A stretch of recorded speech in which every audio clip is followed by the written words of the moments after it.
Bonjour à tous, j'espère que vous allez bien. Aujourd'hui une vidéo pas comme les autres. Figurez-vous que ma tondeuse Enel est tombée en panne. Enfin, c'est pas qu'elle est tombée en panne, c'est que moi-même je suis passé sur un reste de poteau, elle s'est arrêtée net. Donc que faire? Eh ben j'ai fait quelque chose et je vous dis ça tout de suite.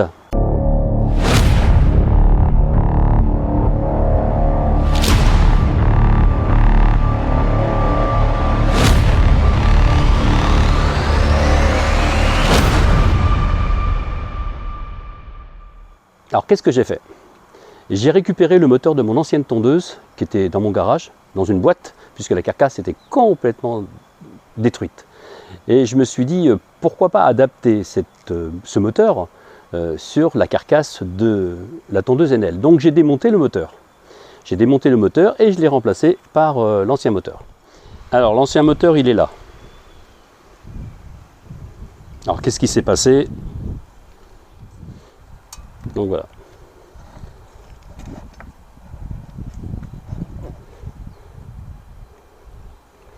Vous voyez, il est arqué.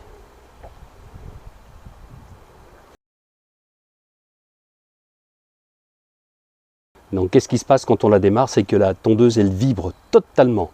Donc tondre une pelouse avec une tondeuse qui vibre, c'est très dangereux, je vous le déconseille. Donc voilà, on a mis de côté le moteur. Alors avant toute chose, il faut se mettre en sécurité. La sécurité, c'est quoi?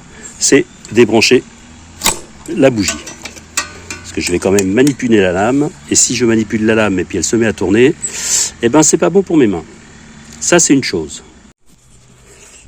Alors j'ai remis la lame de l'ancienne tondeuse. Donc voilà, qui tourne avec la courroie.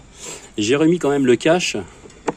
Donc le cache sans la vis, puisque cette vis-là était vissée sur l'ancienne tondeuse, donc j'ai pas pu la remettre. Celle-ci j'aurais pu, mais bon, ça va tenir. D'accord? Donc voilà, je vous disais, c'est en tournant la tondeuse, comme ça, elle peut se mettre à tourner par compression, elle peut tourner. Et vous coupez les doigts. J'ai affûté la lame.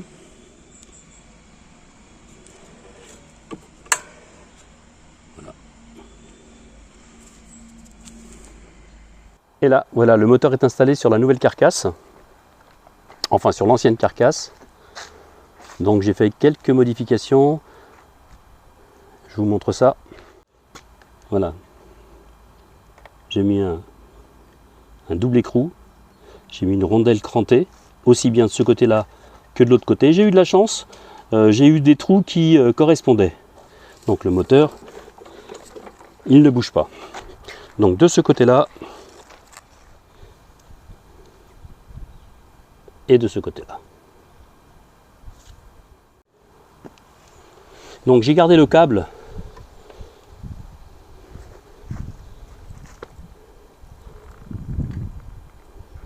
du starter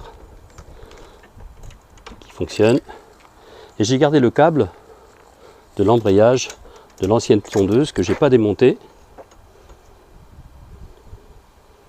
qui rentre à l'intérieur. Et on va voir si ça démarre ou pas. On va voir si ce moteur est adapté à cette carcasse, à ce carter plutôt.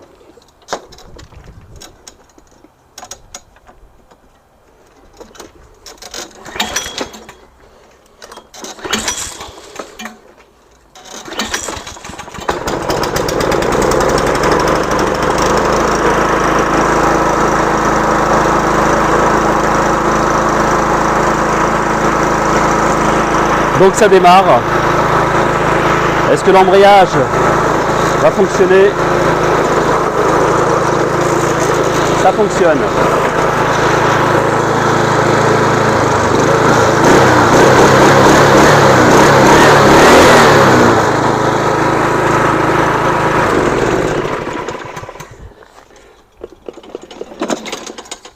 Le moteur ne bouge pas.